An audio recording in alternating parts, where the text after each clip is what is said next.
We are here for a phase which is called a phase of releasing the bodies which have been identified.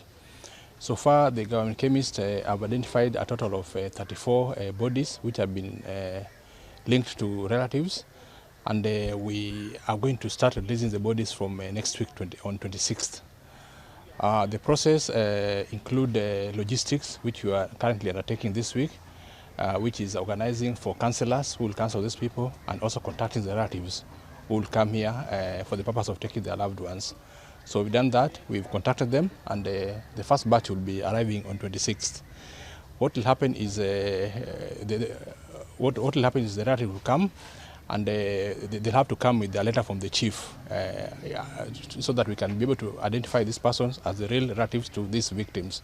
Secondly, they'll have to come with the person who donated the DNA, because this is a person who was directly linked to the deceased. So upon coming, we'll counsel, we'll have them identify the body, then we'll release the body to them so that they can take the bodies for the final journey of burial.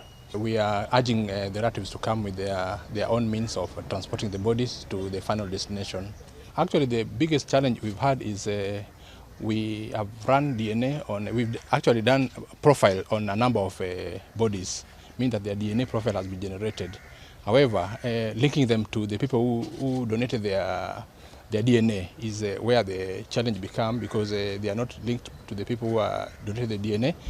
And then also people are not coming up to claim their loved ones. So at this opportunity also, I'm really urging people who know that they have loved ones who are there to come up, so that now their DNA can be taken and be linked to the ones which we generated, so that we can also release them. Once we finish this exercise, we'll now embark on the phase 5 of exhumation, which we expect maybe in 1 or 2 weeks after finishing this phase of releasing the bodies. Yes, there were graves which have been mapped. So we'll just go there and start the work. I think there were about 35 graves which had been mapped. Of course, we have laws which govern unclaimed bodies, and we also usually have a limitation on how long a body should and what should be done to declare the body unclaimed. So we just follow the law, which probably we might have to get grounds to have them buried, but we'll bury them in a way that they can be traced, so that in future if someone come up and DNA is taken and they're able to link to one body which has been buried, a marked grave, we can always go there and exhume and give it to them.